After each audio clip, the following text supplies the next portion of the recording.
Hallelujah. स्वागत है आप सबका मेरी भविष्यवाणियों की पुस्तक में। तो आइए हम आज के पवित्र वचन को पढ़ेंगे जो कि परमेश्वर के दास प्रेरित अंकुर यूसुफ नरूला जी के द्वारा लिखा गया है। आत्मिक पिता, जैसा कि दूसरा राजाओं अध्याय 2 उसकी 11 और 12 आयत में लिखा है, वो चलते चलते बातें कर रहे थे कि अचानक एक अग्निमय रथ और अग्निमय घोड़ों ने उनको अलग अलग किया और एलिया बवंडर में होकर स्वर्ग पर चढ़ गया और उसे एलीशा देखता और पुकारता रहा, हाय मेरे पिता, हाय मेरे पिता, हाय इज़राइल के रथ और सवारों।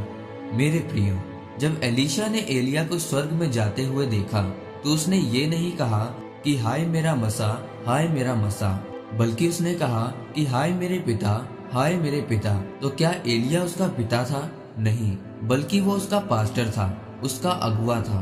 तो फिर एलीशा ने अपने पास्टर को पिता क्यों कहा? मेरे प्रियो, मसीह में सब आत्मिक पिता नहीं बन सकते। आत्मिक पिता बनना एक बुलाहट है। जो इस बात को स्वीकार नहीं करता वो कभी भी आत्मिक पिता नहीं बन सकता, क्योंकि उसके पास ये अधिकार नहीं है। मान लो कि अगर अपने अगुए को पिता कहना गलत होता तो क्या एलीशा के ऊपर मसा की चादर उतरती? कभी नहीं, क्योंकि उस समय परमेश्वर कहता कि एलीशा ने एक व्यक्ति को पिता बोला है, अब मैं एलीशा को अपना मसा नहीं दूंगा। मेरे प्रियो, बाइबल कहती है कि पौलुस एक अच्छा आत्मिक पिता था। उसने तीमुथियुस को कहा कि मेरे बेटे, सुसमाचार सुनाने के द्वारा मैं तेरा पिता हुआ, इसीलिए मैं तुझे सलाह देता हूँ कि जो भविष्यवाणियाँ तेरे विषय में की गई हैं उनके अनुसार अच्छी लड़ाई को लड़। मूर्ख हैं वो लोग जिन्हें अगुए की जरूरत नहीं है या फिर उनका अपमान करते हैं, क्योंकि वो नहीं जानते कि वो अपने जीवन में कितना बड़ा श्राप बो रहे हैं। मेरे प्रियो, बाइबल में लिखा है कि यीशु मसीह युगानुयुग एक सा रहने वाला परमेश्वर है। वो पुराने नियम में भी एक सा था और आज नए नियम में भी वैसा ही है। इसलिए आज आपको ये पता होना चाहिए कि मसीह में हर एक व्यक्ति की बुलाहट अलग अलग है।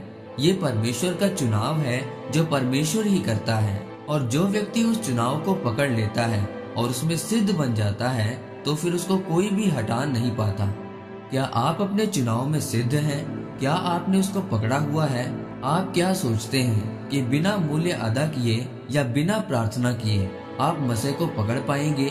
ये मायने नहीं करता कि आपकी प्रार्थना कितनी है और परमेश्वर के साथ आपका कैसा संबंध है, आप उसके साथ कैसे चलते हैं। जब आप एलीशा की तरह लोगों को छोड़कर अपने अगुए की बात मानेंगे और उसके पीछे चलेंगे, तभी परमेश्वर आपके जीवन में उस मसीह को उंडेल सकता है जो आपको सिर्फ आशीषित ही नहीं करेगा बल्कि आपको सामर्थ्य से भी भरेगा। आमीन। आइए इस प्रार्थना को आप मेरे साथ एक मन होकर करें। सर्वशक्तिमान परमेश्वर, मैं इस वचन के लिए आपका धन्यवाद करता हूँ। पिता, मैं प्रार्थना करता हूँ कि जिस तरह एलीशा अंत तक अपने अगुए के अधीन बना रहा, उसी तरह परमेश्वर मैं भी सदा अपने अगुए के अधीन रहूं और आपके मसा से भरकर आपके कामों को करूं। प्रभु यीशु मसीह के नाम में, आमीन। परमेश्वर आप सबको आज के वचन के ऊपर मनन करने के द्वारा आशीषित करे। आमीन।